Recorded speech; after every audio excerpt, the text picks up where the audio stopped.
Hola, ¿qué tal? Muy buenas noches. 8:45, momento de las noticias. Mi nombre es Juan Carlos Sandoval y en este domingo totalmente en vivo le presento nuestros titulares. Banco Industrial, siempre de tu lado, presenta los titulares.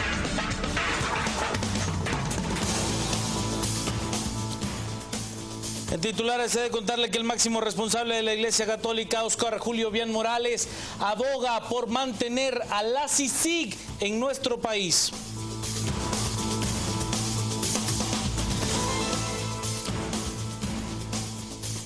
En la torre empresarial he de contarle que el Ministerio de Trabajo defiende el salario diferenciado que fue anulado en 4 municipios por la Corte de Constitucionalidad. A partir de mañana tenemos nuevo formato a las 7 p.m, no se lo puede perder. Especialistas contándole las noticias.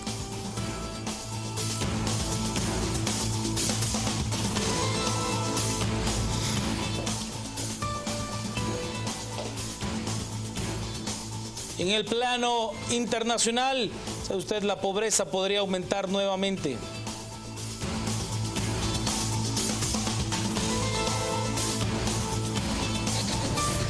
Banco Industrial, siempre de tu lado, presentó los titulares. Comenzamos con las noticias más importantes del día, y es que el arzobispo metropolitano Óscar Julio Bian Morales se ha sumado a las voces que abogan por la continuidad de la Comisión Internacional contra la Impunidad en nuestro país, CICIG. Las noticias nacionales son presentadas por Azúcar de Guatemala.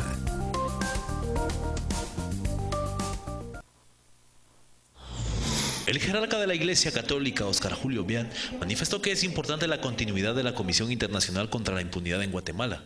Según informó, el país aún no está preparado para enfrentar procesos importantes. Una opinión personal, creo que sí, pero no es la opinión ni del G4 ni de la Iglesia.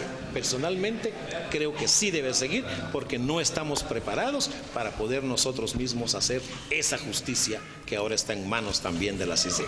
El arzobispo metropolitano informó también que se realizará la primera reunión del Grupo Garante el próximo 6 de febrero, en donde se abordarán diferentes temas de importancia para la sociedad guatemalteca. Y luego de la misa dominical, el arzobispo metropolitano Óscar Julio Bian Morales hizo un pequeño análisis del primer mes del año 2015, tras lo que consideró que la violencia se ha incrementado, resaltando que el esfuerzo por combatirla no es solo responsabilidad del gobierno, también es responsabilidad de la sociedad guatemalteca, que se ha vuelto tolerante e insensible ante este flagelo. Más bien, en lugar de ir para adelante, vamos para atrás, porque la violencia sigue, si no igual, creo que un poco peor de como la teníamos antes, porque ahora parece que hay más impunidad. Es decir, que no se siguen aquellos casos que hay que averiguar para que realmente haya una justicia en nuestra Guatemala.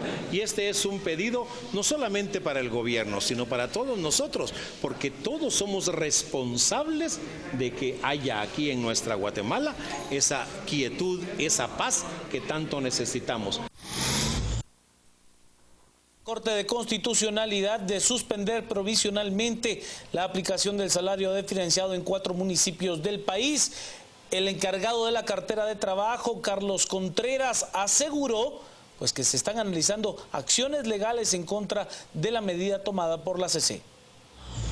El Ministerio de Trabajo ya fue notificado de la resolución emitida por la Corte de Constitucionalidad, en donde se deja sin efecto el acuerdo gubernativo donde se aprueba el salario mínimo en 4 municipios de la República. Ahora las autoridades analizan qué medidas y qué acciones tomarán para convencer al máximo ente constitucional para que se retracte en su resolución. Nosotros vamos a acudir a evacuar las audiencias que se nos han concedido, y en esas audiencias vamos a hacer valer estos puntos y este respaldo constitucional de buscar el derecho al trabajo y de buscar la integridad de los guatemaltecos, de buscar la búsqueda de pleno empleo, y vamos a rogar, vamos a suplicar y a pedir que siguen vigencia estos acuerdos porque son los que permiten que los inversionistas, que los desarrolladores que ya empezaron a llegar a esos municipios puedan seguir trabajando para llevar nuevas inversiones y nuevos puestos de trabajo para los guatemaltecos.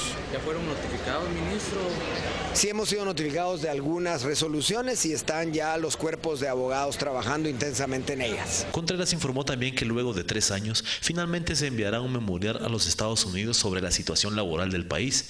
Esto como parte del Tratado de Libre Comercio entre ambas naciones. Nosotros hemos hecho acciones continuadas y permanentes para asegurar el cumplimiento de nuestro derecho interno, para remontar lo que no se había hecho antes verdaderamente de hacer que se cumplan las leyes del trabajo, porque nosotros creemos que los guatemaltecos tienen derecho al trabajo y a la previsión social y por eso lo hemos hecho como gobierno dentro del marco de nuestras políticas. Así es que estamos listos, hemos trabajado intensamente, tenemos la demostración de eso y eso es lo que se va a traducir en las contestaciones y en los memoriales que vamos a presentar para responder al panel. Y dentro de las acciones legales y en las acciones efectuadas por las fuerzas de seguridad durante las últimas horas, resalta la captura de una banda de presuntos extorsionistas. Una mujer fue sorprendida vendiendo droga en la colonia San Vicente del puerto de San José Escuintla. La policía la encontró dentro de una gabacha cerca de 500 piedras de crack, 50 sobres con cocaína y 100 bolsas con marihuana. Capturan a una mujer, presunta distribuidora de droga al menudeo. Allí se detiene a esta señora, es Alba Lisnarda Pereira, de 29 años, capturada en la 7ª calle de la colonia San Vicente, esto en puerto de San José Escuintla. Ella llevaba más de 500 piedras de crack en una gabacha, 50 bolsas pequeñas con cocaína y más de 100 bolsitas con marihuana. Esta presunta narcomenudeísta ha sido puesta ya a disposición del juzgado de Escuintla por habérsele descubierto llevando esta droga. En otro operativo, agentes policiales detuvieron a Rigoberto Milián, de 18 años, y Gustavo Ernesto García, de 21, ambos acusados de extorsionar a comerciantes de San Raimundo. Estos dos son los presuntos responsables de haber dejado un teléfono celular en ese negocio y luego de hacer las llamadas intimidatorias a través de un teléfono público monedero ubicado en la 3ª Avenida y 8ª calle esquina de la zona 1 de San Raimundo. PNC tiene que hacer la investigación y logra la captura de estos dos presuntos extorsionistas.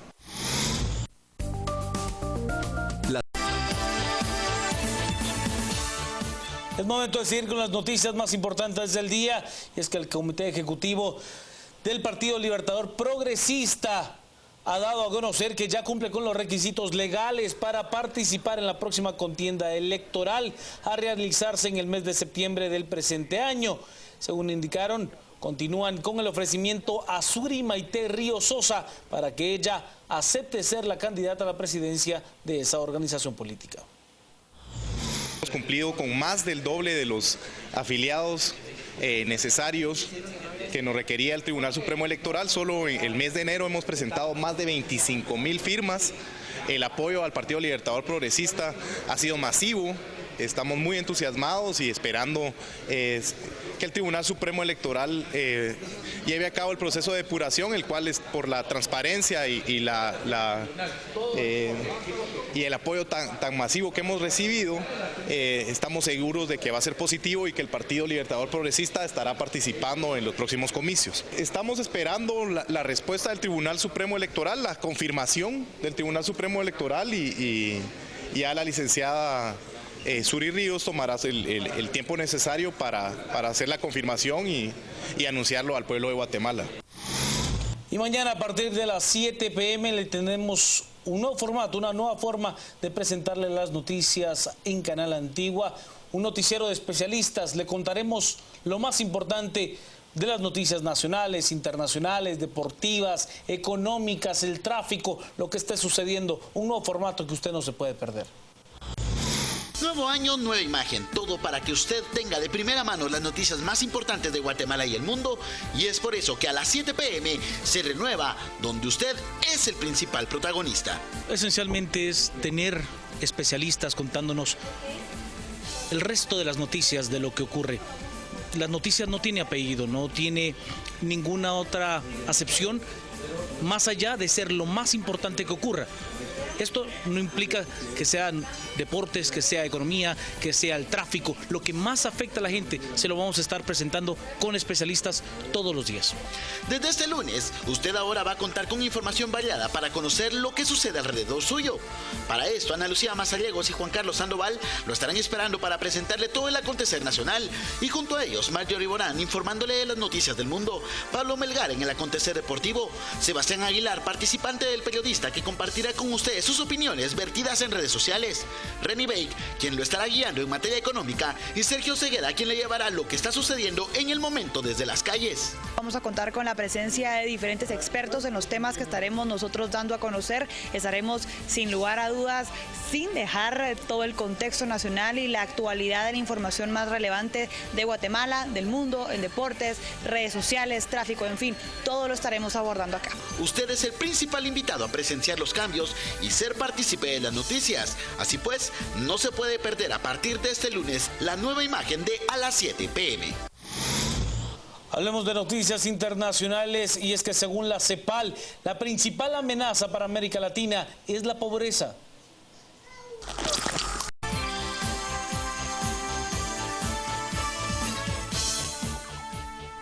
Buenas noches y bienvenidos. Domingo a las 8:45. Es un gusto estar con ustedes en este día especial para arrancar con una discusión que a buena cantidad de personas en Guatemala le resulta de verdad vital e indispensable. Claudia Méndez Arriaza, Paolo Hurtado, Pedro Trujillo y Juan Luis Font, le damos la bienvenida al ministro de Economía, Sergio de la Torre. El ministro de Economía es uno de los principales impulsores de ese proyecto que ha creado salario diferenciado en 4 municipios distintos y que apenas el jueves último ha sido suspendido de manera temporal por un amparo provisional de la Corte de Constitucionalidad. Vamos a arrancar esta conversación pidiéndole al ministro que presente él este proyecto. A lo largo de este segmento, todos vamos a plantearle preguntas, él podrá explicar su proyecto. En el siguiente segmento habremos de discutir con una persona que tiene, Luis Felipe Linares, que tiene una opinión, que es un experto en materia laboral y que podrá ayudarnos a discutir sobre este asunto. Bienvenido, señor ministro. Arranque usted entonces, por favor. Pues muchísimas gracias por la oportunidad. En primer lugar, mencionar que este es un proyecto realmente que emana de las comunidades y que las comunidades, conociendo a fondo los alcaldes y los propios comunes su propia realidad, pues solicitan al Ministerio de Trabajo y a través de un proceso absolutamente legal se crean, hay una petición de los comunes a su corporación municipal. Esta lo eleva al Ministerio de Trabajo para que se creen primero las circunscripciones económicas, que son los 4 municipios, y después las paritarias, como lo manda el Código de Trabajo, las paritarias locales, para que ellos en su análisis se pongan de acuerdo tripartitamente, como lo marca la ley, y proponen un salario diferente al salario del país, que hace una lógica realmente apabullante por el hecho de que se ha mencionado mucho que esto podría ser una estrategia de bajar salarios y muy lejos de eso es una estrategia de subir ingresos. Los ingresos promedio en esas comunidades son 600 quetzales al mes, sin prestaciones laborales y por supuesto sin acceso a seguro social. Y algo muy importante, en el momento en que estos trabajadores puedan tener un trabajo formal, pueden entrar en un diálogo social, incluso ellos mismos poder empezar a organizarse y empezar a luchar por esos derechos laborales y mejoras en sus condiciones de trabajo. Así que el salario diferenciado propuesto es de 1.500 quetzales. Es correcto. ¿Y tienen derecho a una bonificación?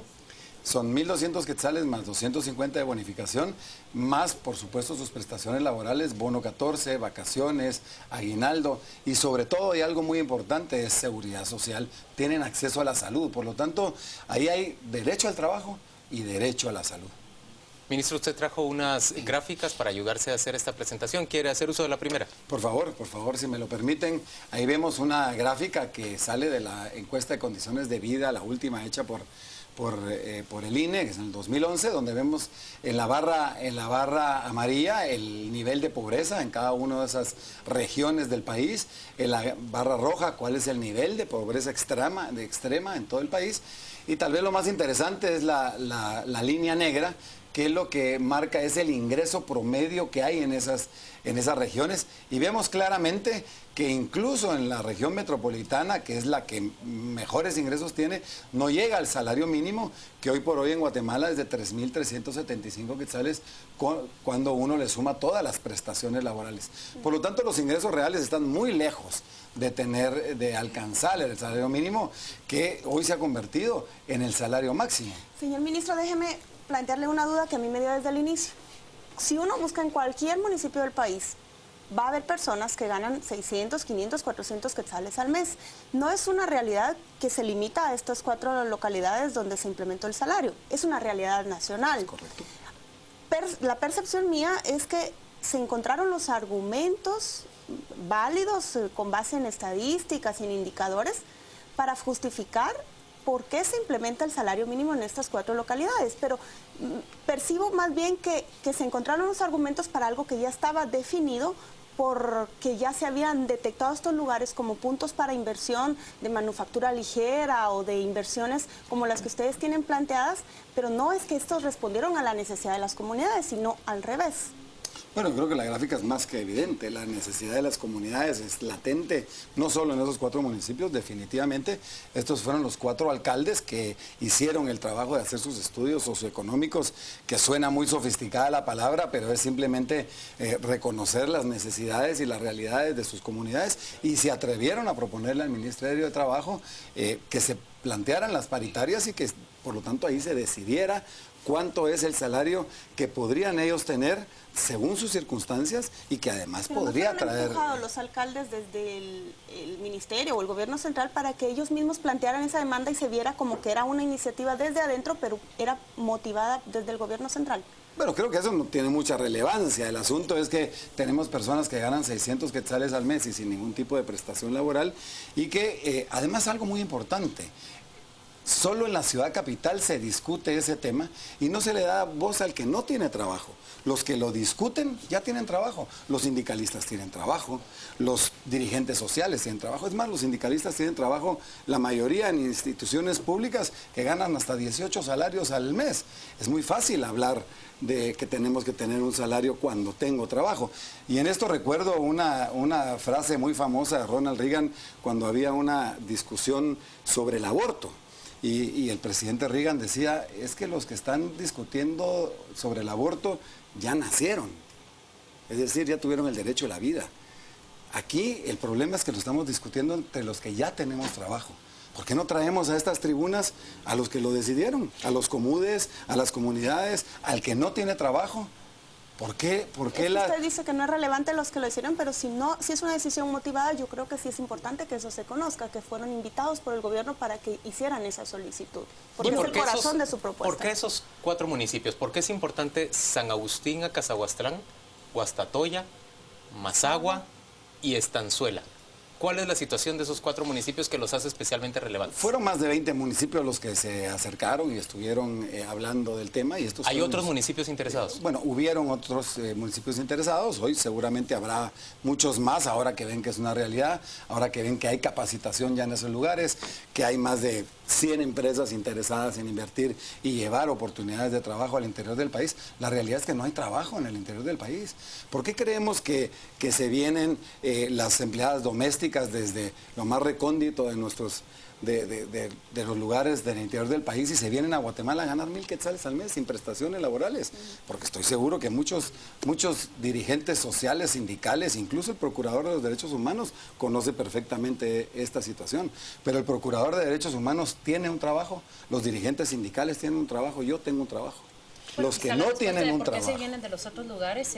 Y todos la sabemos en esta mesa. Este es un foco de desarrollo y el país no se ha desarrollado al mismo ritmo en todos los sectores. Usted mismo con su profesión no podría esperar la misma oportunidad laboral en Huehuetenango o en Chichicastenango que la que tiene acá. Eso lo sabemos. Quizás la pregunta deba ser cómo responde usted al argumento que ha acogido la Corte, al menos provisionalmente. No se puede tratar a personas de diferentes sectores con una medida más baja o más alta. porque todos tienen un derecho igualitario. El lenguaje más sencillo es, y tratemos de plantearlo como lo diría un trabajador de aquella región, porque yo voy a realizar el mismo trabajo que realiza alguien en la maquila de Guatemala, pero voy a ganar 50% menos. Lo que yo voy a ganar apenas me alcanza para cubrir un tercio de la canasta básica que necesita mi familia. ¿Cómo se responde a ese argumento provisionalmente acogido por la Corte? Primero le agradezco el argumento primero porque usted tiene toda la razón. Precisamente lo que no hay en el interior del país son las condiciones para que se den los trabajos. De hecho no se dan, no es algo que nos estemos inventando. No hay empresas. Para tener un derecho, para pelear por un derecho, primero hay que tenerlo.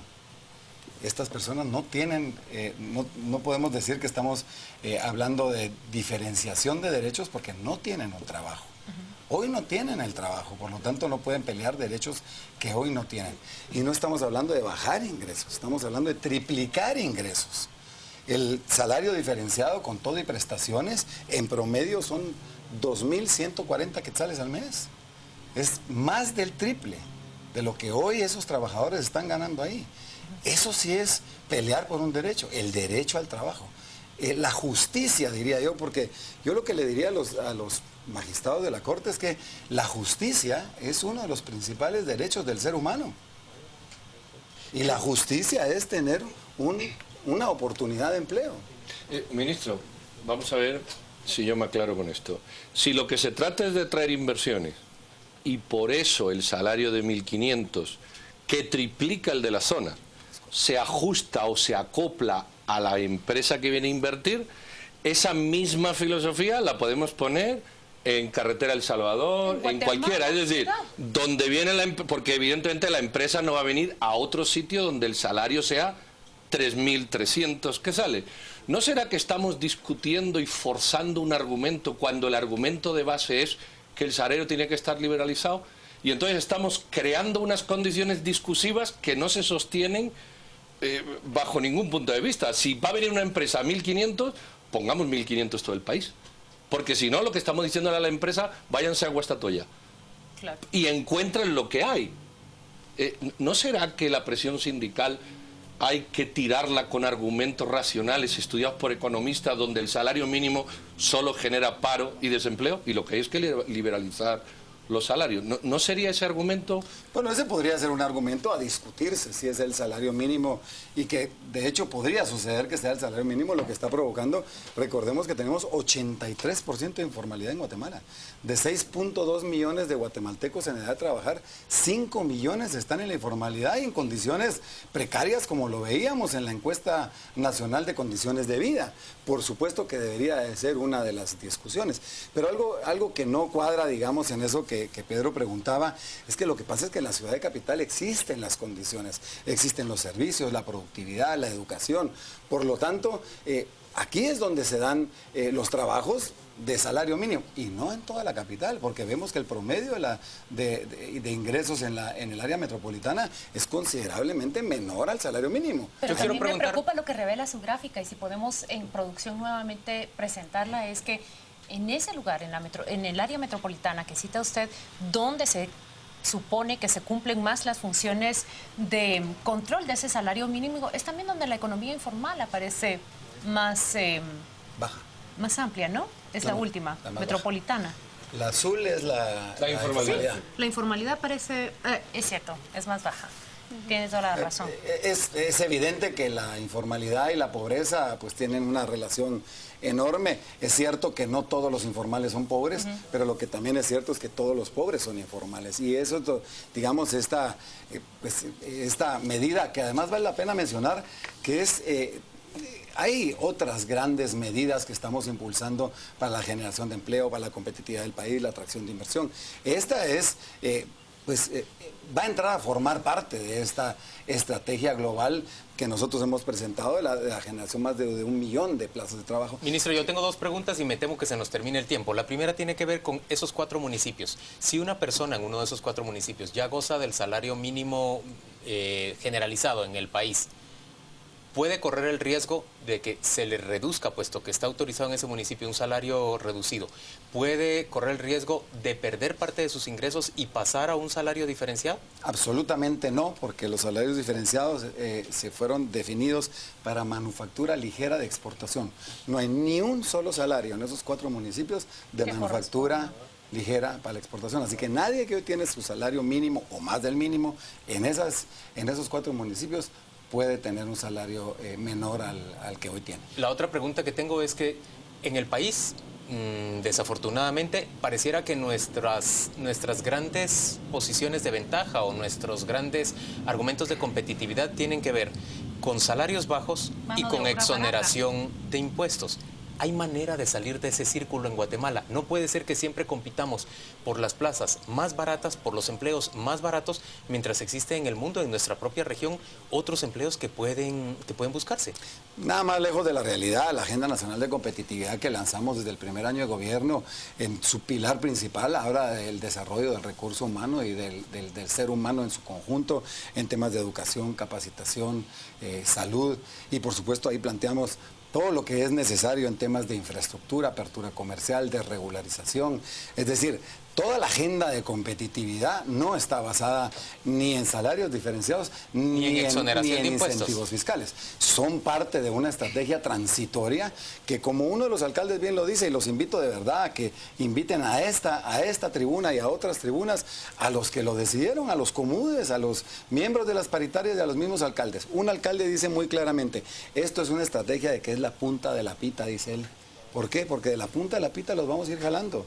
Ese es un salario mínimo, pero en manufactura ligera, desde el primer día tienen bonificaciones de productividad, desde el primer día empiezan a tener capacitación y desde el primer día tienen acceso a seguridad social. Yo tengo una pregunta que no quiero perder. ¿Hay algún estudio de esos 4 municipios que, teniendo en cuenta que la población ganaba 600 quetzales, ahora va a tener que pagar el empresario 2.5 veces más? ¿Cuánto desempleo genera eso? Porque si tenemos 10.000 ciudadanos que cobran 600 quetzales y ahora el empresario tiene que pagar 2.5 veces más, o suben los productos, o se arruina el empresario, o cierran las empresas. ¿Cómo se ha manejado eso? Es que no hay empresarios de manufactura ligera de exportación. Los que pagan 600 en esos quetzales, 4 municipios. En esos 4 municipios. Los que pagan 600 quetzales son los jornaleros que van al campo y ganan entre 25 y 30 quetzales y consiguen, pues, con un poco de suerte, 10 o 15 jornales al mes. Por lo tanto, no compite para nada una cosa con la otra. Pero sí dicen las matemáticas que si consiguen 10 salarios al mes, ahora van a conseguir 3. Porque el que les paga va a tener que pagar 2.5 veces más, a fin de cuentas. Eso va contra los costos del que lo estaba pagando. Pero es distinto Es distinto porque es el dedicado exclusivamente para la manufactura ligera. No, precisamente, y gracias Pedro por sacar el argumento, precisamente el aumento de los ingresos reales va por esa vía. En la medida que hay demanda y otras oportunidades de trabajo mucho mejor que las de los 600 quetzales, se van a mover hacia estas actividades y va a jalar incluso los salarios que se pagan por jornales. Se van a tener que mejorar esos salarios, mejorar la productividad seguramente en esas áreas también, y no van a obtener mano de obra tan barata, y seguramente va a tener que venir también migración de otras comunidades. Si la Corte ampara definitivamente al procurador y usted no lo puede instaurar, ¿tiene un plan B? Bueno, en ese sentido, realmente vuelvo a repetir que es parte de lo que pidieron las comunidades.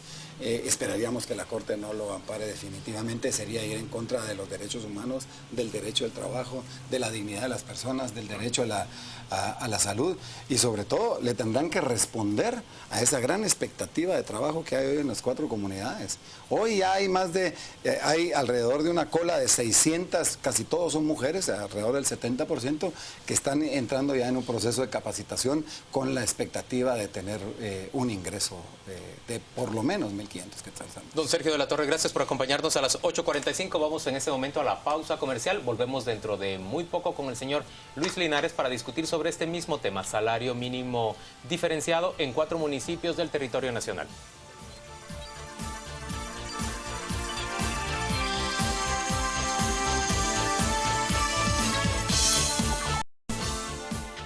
Estamos de vuelta en domingo a las 8:45. Discutimos en torno a esa decisión de la Corte de Constitucionalidad que mediante un amparo provisional ha dejado en suspenso la aprobación de un decreto que permitía establecer 4 salarios diferenciados, un salario diferenciado en realidad, un salario reducido de 1.500 quetzales más prestaciones en 4 municipios diferentes del país. Hemos invitado a Luis Felipe Linares, él es analista en temas laborales de ACIES, lo es porque en términos generales tiene una gran experiencia en esta materia. Él fue ministro de Trabajo ya y ha trabajado prácticamente a lo largo de toda su vida sobre el área de investigación de lo laboral en Guatemala. Bienvenido, señor Linares. Gracias, y le pregunto a mis compañeros quién lanza la primera pregunta. ¿Está de acuerdo o en contra con el amparo que le dio la Corte al procurador?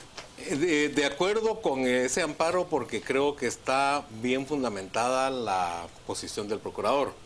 Primero, él plantea y recoge prácticamente los argumentos que la Corte de Constitucionalidad ha expresado en otras sentencias, que los derechos sociales no son susceptibles de ser disminuidos.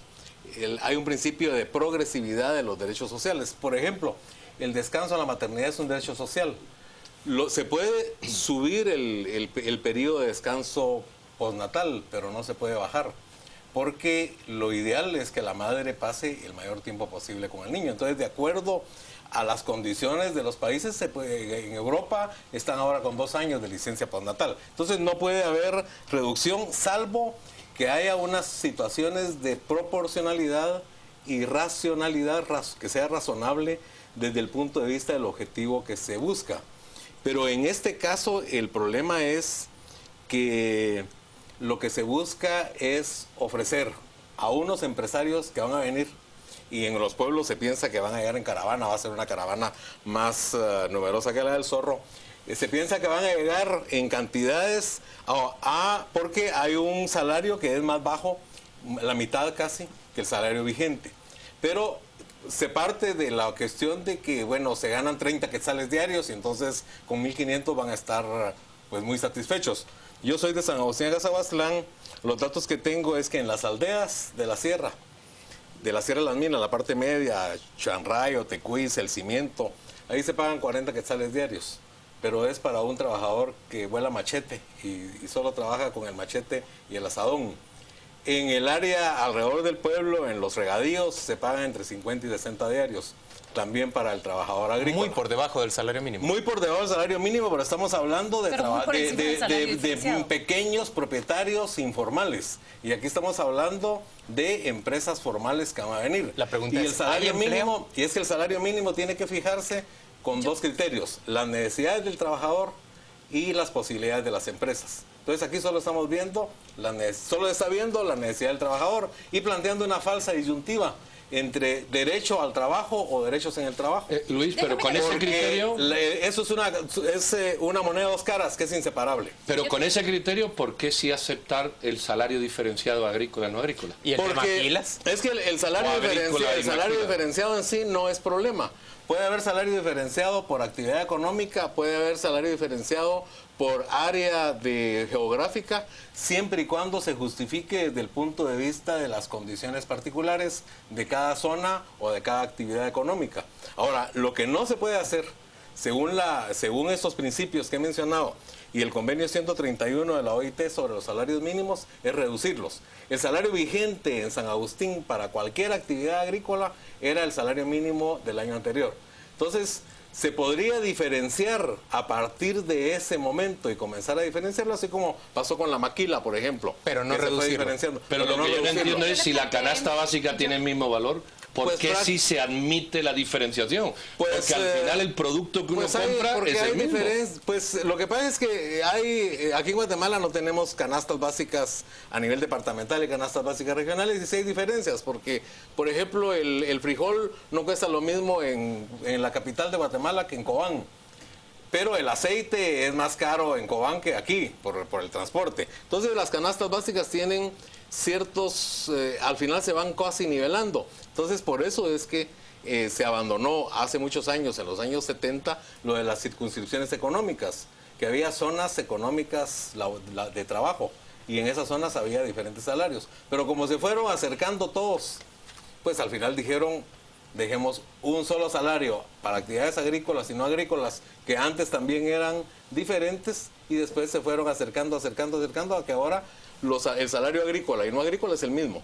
Luis, ¿cómo responde usted al argumento del ministro de Economía cuando dice primero que tengan trabajo y luego que se luche por un salario que equipare a lo que gana el resto? Existe un consenso universal de que la calidad del trabajo no se puede disociar de la cantidad de trabajo, que es algo que tiene que ir de la mano, par y paso, porque árbol que crece torcido ya no se endereza.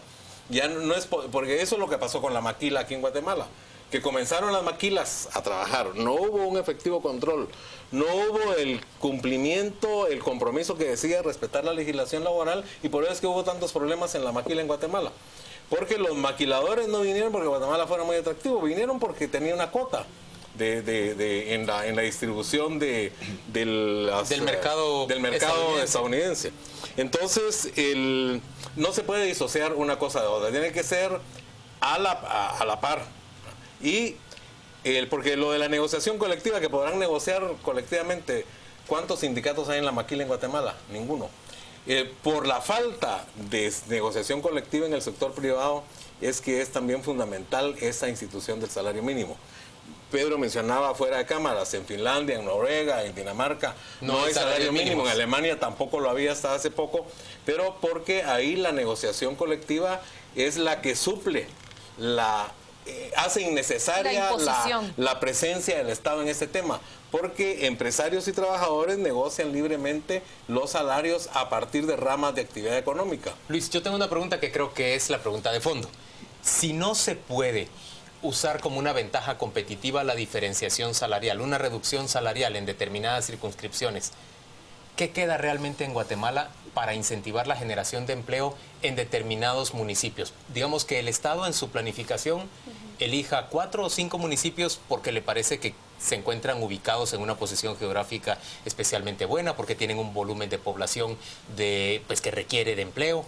¿Qué se puede hacer? ¿Cómo generamos empleo en un país con hambre? Sí, mire, como el problema es complejo, no puede haber una respuesta simple.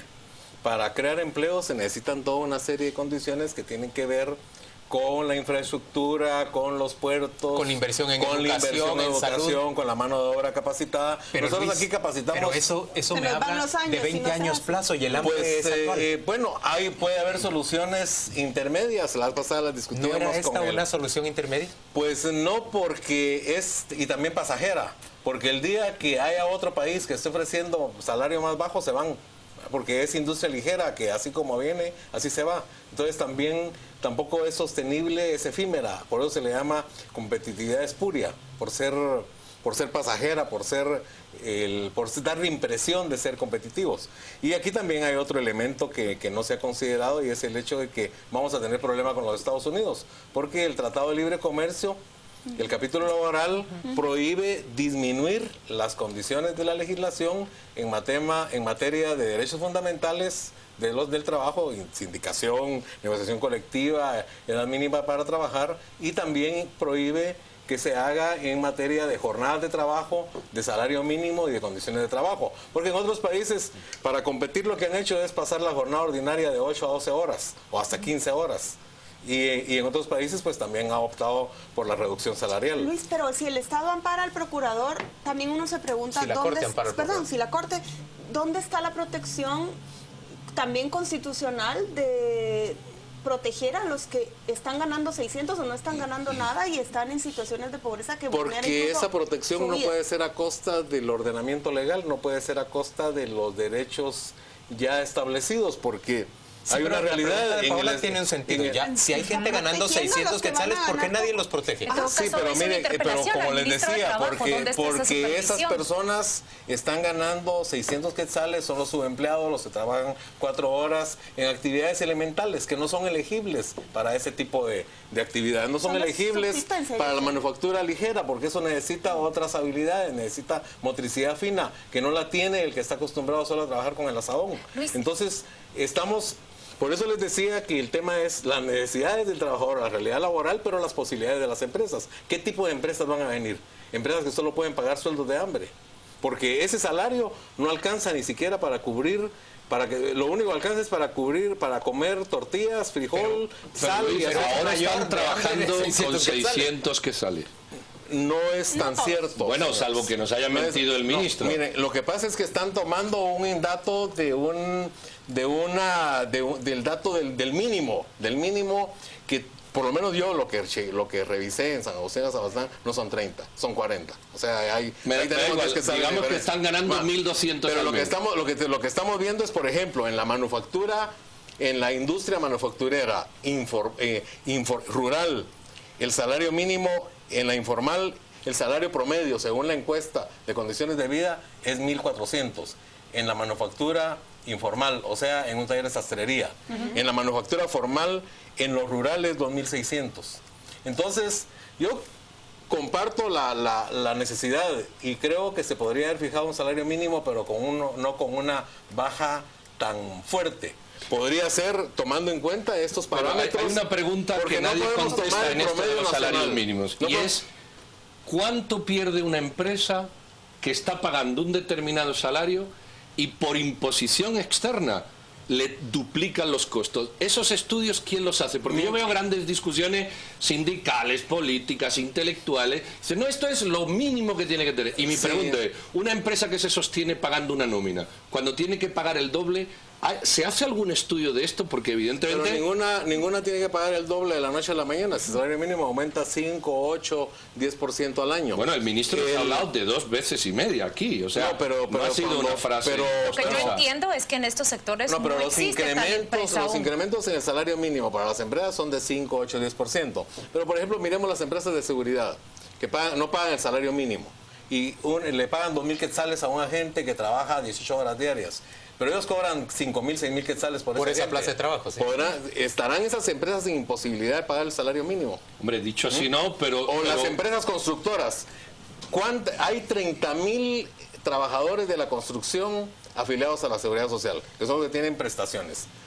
Habrá en Guatemala solo 30.000 empresas que tienen solo 30.000 empresas estarán empleados en el sector formal de la construcción de Guatemala. Pero señores, pasamos a discutir de los trabajos. No, pero es que eso es un argumento, perdona, eso es un argumento etéreo. No es etéreo, es la realidad. No, es que tenés que ir formalizando, poco a poco el mercado de trabajo. Para hablar del salario mínimo hay un cálculo preciso y matemático, que suele ser la canasta básica o el costo de la vida. No es solo ese. Pero deja mi argumento. Pero tú ahora, para contrarrestar el argumento de la empresa, habrá empresas. ¿Dónde está el argumento exacto de tal empresa que lo puede hacer? Lo que vemos es una generalidad contrastada con una precisión. Entonces así es muy difícil el argumento. Lo que siempre se menciona el tema del costo de la canasta básica, pero hay varios criterios que lo establece la ley, el Código de Trabajo, y lo establece también el Convenio 131. Uno es la necesidad del trabajador medidas en función de la canasta básica, pero otro es la productividad. Otros son las utilidades de las empresas. Esos son los criterios. No es una cuestión simple, porque si fuera solo la necesidad del trabajador, pues deberían decir, bueno, ¿cuánto es la canasta vital? La canasta básica vital, 5.000 quetzales, pues pongámoslo en 5.000. Pero eso sería irreal. Luis. Entonces, son una serie de criterios que tienen que tomarse en cuenta. Y la recomendación que hay universal en materia de salarios mínimos es alimentos graduales sostenidos, porque el salario mínimo es el único instrumento que prácticamente tiene nuestro Estado para mejorar el ingreso de los trabajadores y reducir la desigualdad. Porque aquí tuvimos en Guatemala 70 años sin salario mínimo y con la obligación de trabajar. ¿Y cuál es el resultado que teníamos en los años 50? Pero uno de los países más pobres de América. La respuesta que usted nos ofrece cuando se le pregunta de qué manera se puede generar trabajo, nos ofrece una respuesta, digamos, lógica. Si se hace inversión social en educación, en salud, si se provee de las condiciones en términos de infraestructura, seguramente va a haber desarrollo económico. Pero eso toma mucho tiempo.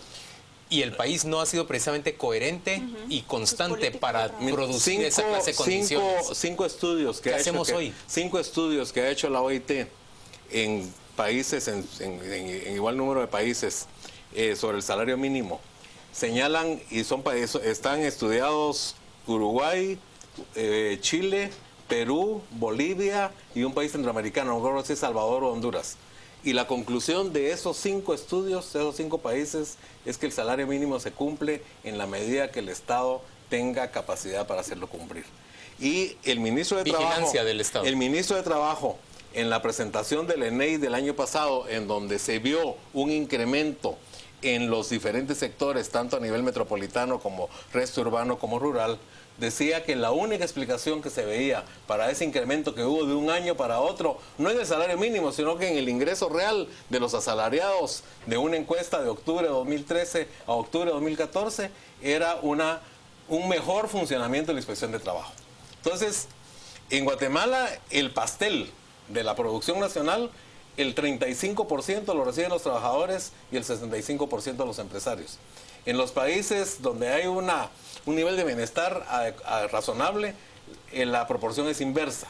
Entonces, es a través del salario mínimo que se puede ir aumentando la parte del pastel que corresponde al trabajo para que tengamos en Guatemala menos pobreza y menos desigualdad. Don Luis Linares, le agradecemos mucho su participación domingo a las 8:45. Vamos a la pausa comercial y volvemos para animar una discusión ya entre nosotros, los panelistas habituales de a las 8:45. A ver a qué conclusión llegamos.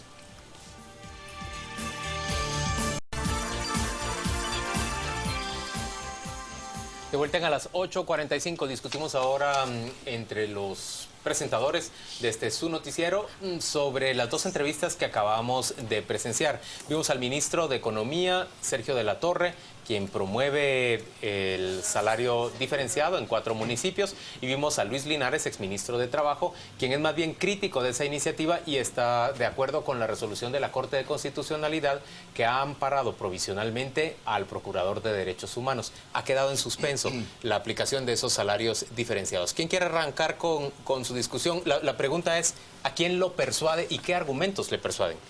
Mira, yo lo que veo, si yo comparo las dos intervenciones, lo primero que ya me desmonta todo lo que voy a decir después es que no sé si en esos municipios se está aumentando un 5, un 10%, como decía Luis Linares, o un 250%, como decía el ministro.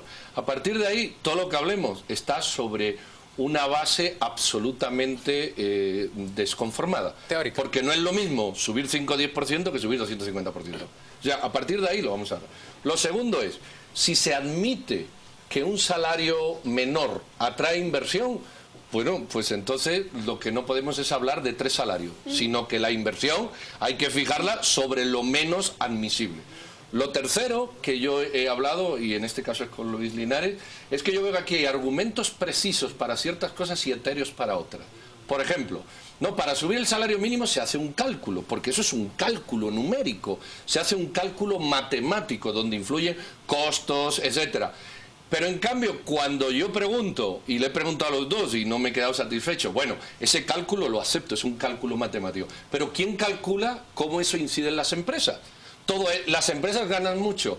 ¿Eso supone poco costo para las empresas? Bueno, ¿por qué un cálculo tan preciso para subir un salario y tan etéreo para la otra parte? Yo creo que aquí, mira, y voy a concluir con esto. Hay un estudio del Economista, que era el que hablaba Luis Linares, dice los países sin salario mínimo tienen sueldos medios más altos y menor tasa de paro. Anyway, el que quiera lo puede buscar en Google. Yo creo que aquí, en el fondo, lo que subyace es una cosa, y todavía subyace un baño ideológico de esto, de sindicalismo, de derechos adquiridos. Yo creo... Bueno, también del otro lado hay un baño. No, ok, por eso digo, este es el contraste. Yo creo que aquí lo que hay es que hacer cumplir la ley, eso es básico, y que el salario no importa el que ponga si no existe. El salario es un grano de arena en una conformación de aspectos que atrae inversión. Si no hay vías de comunicación, si no hay seguridad, si no hay mano de obra cualificada, si no hay disponibilidad de tiempo, si no hay un lugar incluso con clima adecuado, bla, bla, bla, bla, ahí no llega ninguna inversión. Entonces da igual lo que ponga. Y mi punto de vista es que yo creo que la liberalización del salario, con observancia de marcos legales, de respeto y tal, sería la clave para este tema. Yo tengo 2 observaciones. Juan Luis decía a Luis, el gobierno eligió a estos 4 municipios. Yo creo en ese planteamiento de Juan Luis también. Creo que estos municipios están seleccionados desde el gobierno central. Y mi preocupación, más que por semántica, es de fondo. El ministro, cuando yo le pregunto por qué, si no fue más bien una petición motivada por el gobierno desde los alcaldes con todos sus consejos para que el gobierno lo instaurara, y él dice, no, eso no tiene importancia. Sí tiene importancia. Tiene importancia porque mi gran curiosidad es por qué el gobierno elige a estos 4 municipios. ¿Por qué no a Sanarate en vez de Guastatoya?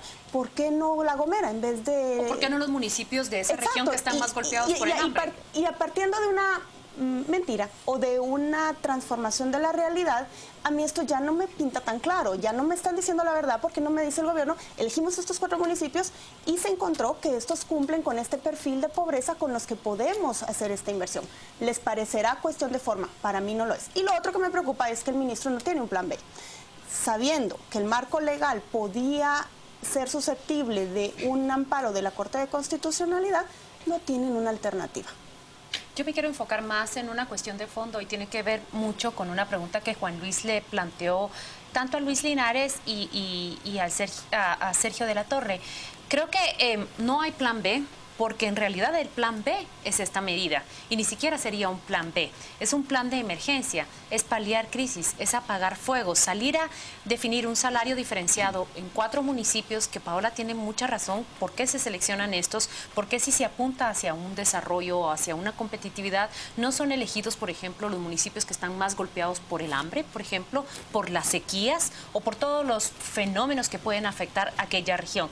Mi punto es que el plan A no se ha entrado a discutir y ningún gobierno, al menos de los 4 pasados, ha entrado a diseñar aquella política, a diseñar las estructuras para que nos saque a nosotros de ese círculo vicioso que decía Juan Luis. La oferta de Guatemala siempre es mano de obra barata e incentivo fiscal, pero no vamos más allá de ofrecer un recurso humano calificado, otro tipo de incentivos que buscan las empresas, por ejemplo, la estructura financiera por la cual viajen, serían prácticamente las venas que le dan vida a esas empresas. Entonces salen con estas medidas y salen ahora, se deshace o se mantiene y se va a mantener así. Habría que hacer una revisión y un corte de caja de cuáles son los resultados del decreto de 1989, donde se creó la primera diferenciación, el tercer salario diferenciado, que es el de la Maquilas. Y estuvimos cortos de tiempo porque creo que Luis podía responder ese corte de caja cerca de 30 años después, cuáles son los beneficios que ha representado para este país. Miren, yo he escuchado de parte de las autoridades de gobierno una explicación que no entiendo por qué no presentó hoy el ministro de Economía, pero sí hay una cierta identificación de los municipios más viables para poner en práctica este proyecto, y yo entiendo que tiene que ver con cuestiones logísticas. Tanto San Agustín, Acazahuastlán como Guastatoya se encuentran poco más o menos a mitad de distancia, a mitad de camino entre los 2 puertos principales del país, hacia el Atlántico, Santo Tomás de Castilla o Puerto Barrios, hacia el Pacífico, Puerto Quetzal. Si se instala manufactura liviana, que por supuesto estaría orientada hacia la exportación, pues sería especialmente deseable para los inversionistas tener la posibilidad de enviar con rapidez sus mercaderías en las 2 vías. Yo sé, Paola, que puede caber mucha suspicacia en torno a si ya están apalabrados los inversionistas, si son amigos del gobierno. Van a ser? Yo puedo entender todo eso, Paola. Sus socios? Puedo entender también el argumento de Luis Felipe Linares cuando nos dice es que el tipo de capital que va a venir son inversiones espurias. Competitividad espuria. Dice un capital que lo mismo está hoy que se va mañana. Volátil. Que es muy volátil. Pero miren, yo quisiera ir, y ahí es donde viene mi punto y mi frustración. Si no hacemos esto, está bueno. El procurador dice esto, no se puede, y la Corte Constitucional dice esto, no se puede. Ahora ofrézcanme pues una posibilidad. El ministro dice que no hay un plan B. Es que no hay plan B. ¿Cómo generamos empleo? Miren, como dice Claudia, es el plan B. Yo me he pasado toda la semana, porque en Contrapoder le dimos portada a este tema en la semana última. Yo me he pasado discutiendo con muchas personas, seguramente muy bien intencionadas y con muy buena voluntad, la mayoría de ellos de pensamiento de izquierda, que ahora estarán felices con la resolución de la Corte de Constitucionalidad.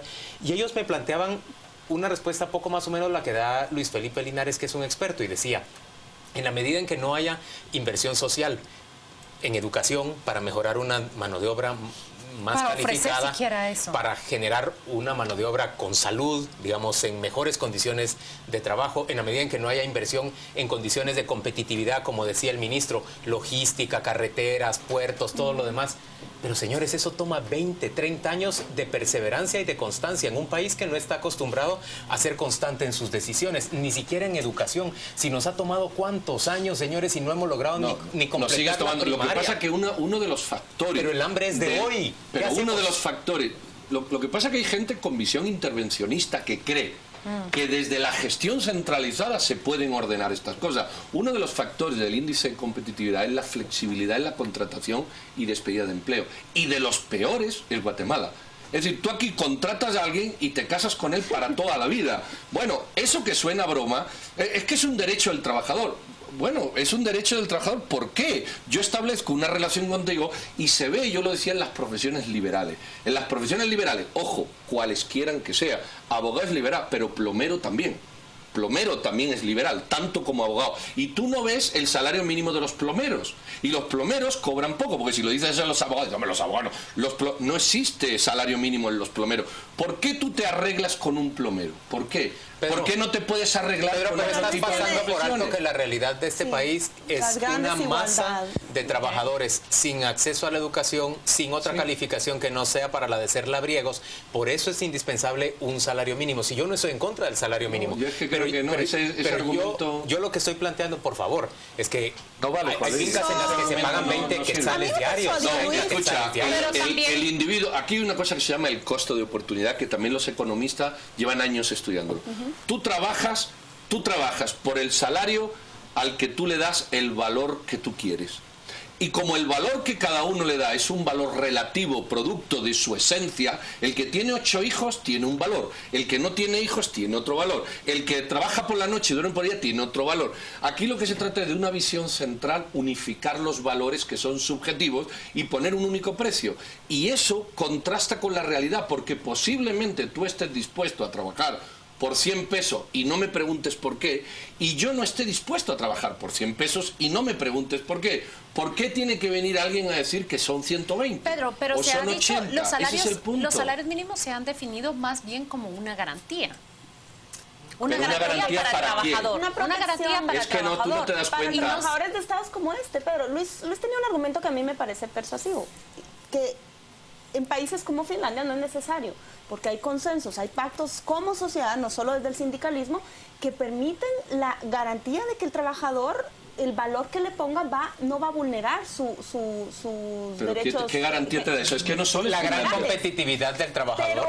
Pero por otro lado, la gran competitividad, claro, en el resto de cosas. Claro, porque vive en una sociedad que a lo largo de los últimos 80, 90 años ha invertido inmensamente en la educación, y claro, Finlandia crea teléfonos celulares. Pero también está la República Checa y está Italia y está Chipre, que no tienen esto. Es Europa, Pedro. No, es que hay otra, es que este informe es de Europa, pero hay otra. Lo que no se puede hacer desde una planificación central, es decir, son 1.555 porque yo lo he calculado, cuando las necesidades y el valor es subjetivo, ese es el punto, y por eso estas cosas chocan. Termino con esto.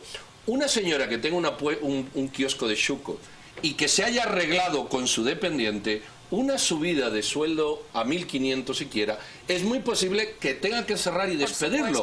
La pregunta es, por eso hay que liberalizar estas cuestiones. Señores, y no va a suceder tampoco. Eso existe, y no solo existe en Sanarate, existe también en esta capital. Se arreglan definitivamente y espontáneamente los salarios así. Y allí también venía una de las preguntas de Paola. Bueno, si están pagando 600, ¿dónde queda esa inspección de trabajo? Porque realmente el Estado no ha hecho nada para proteger a yo estos que comparto con Pedro la visión mínimo. de por qué por principio se va a declarar un salario mínimo, pero tengo también la respuesta. Es curioso, el salario mínimo se establece en un país cuyo presidente es el segundo que más gana en toda América Latina. Sí, que eso se nos olvida decirlo, que tiene mandanga también. Hagamos algo. ¿Definamos posición o prefieren que no lo hagamos? Yo, por ejemplo, yo me encuentro inclinado a ensayar este proyecto que ha planteado el Ejecutivo. Yo pienso que hacer esto es mejor que no hacer nada, y puesto que no escucho otras propuestas que en el corto plazo puedan generar un cambio, por lo menos en la condición de esos 4 municipios, yo pensaría que es valioso ponerlo en práctica. Yo apuesto por la liberalización total ahora. O sea que no estás de acuerdo con este proyecto. No, espera, ahora, si no me vas a conceder la liberalización total, Poniendo en marcha ese proyecto te vas a dar cuenta que 1.500 conforma y atrae inversión frente a los 1.300. Y entonces te darás cuenta que tienes que liberalizar a fin de cuentas. Claudia y Paola. Yo no estoy de acuerdo. En contra del proyecto. Estoy en contra del proyecto, pero tampoco significa que no creo en que pueda llegarse a un acuerdo. A mí, por principio, Juan Luis, me parece que definir un salario que es la tercera parte de lo que una familia necesita para vivir es nefasto, pero también por principio me parece que el gobierno ignora también las condiciones en las que las empresas tienen que abrirse campo y que hay que llegar a acuerdos mucho más colectivos en este sentido. Paola. Yo no estoy de acuerdo porque coincido en que no se puede renunciar a derechos constitucionales, laborales, internacionales para poner en marcha un plan piloto que es todavía muy incierto. Pero creo que ante esa necesidad la sociedad podría darle el beneficio de la duda, pero si se reconocen más claramente las motivaciones y las finalidades de un proyecto como este. Y que se haga un pacto, diga, va, está bien que entre en marcha, pero con cuentas más claras y con un reconocimiento de que se están violando derechos laborales. ¿Quién quiere presentar la portada de Contrapoder antes de despedirnos? Bueno, la presento yo si quieren. Muy bien. Bueno, la portada de Contrapoder, si me la muestran allí, en la edición de esta semana tenemos una foto familiar de 4 rusos, 3 rusos nacidos allá y uno acá en Guatemala, el niño. Un ruso guatemalteco. Un ruso guatemalteco. Una familia que vino huyendo de Moscú, o de Rusia, mejor dicho, a Guatemala. Tienen un caso penal abierto allá, los buscaban acá desde hace años y se cuenta la historia de cómo lograron, a través de una red de corrupción en el RENAP, en migración, tener hasta licencia de conducir y pasaportes. Ellos están acusados de eso, de usar identidades falsas, pero hay una historia más allá de las razones que los trajeron acá y de eso es el tema central de esta semana. Muy bien, pues le vamos a dejar ya en compañía de la viñeta de nuestra semana. Agradecemos su atención y por supuesto le invitamos a que mañana esté con nosotros a las 8:45. Feliz descanso.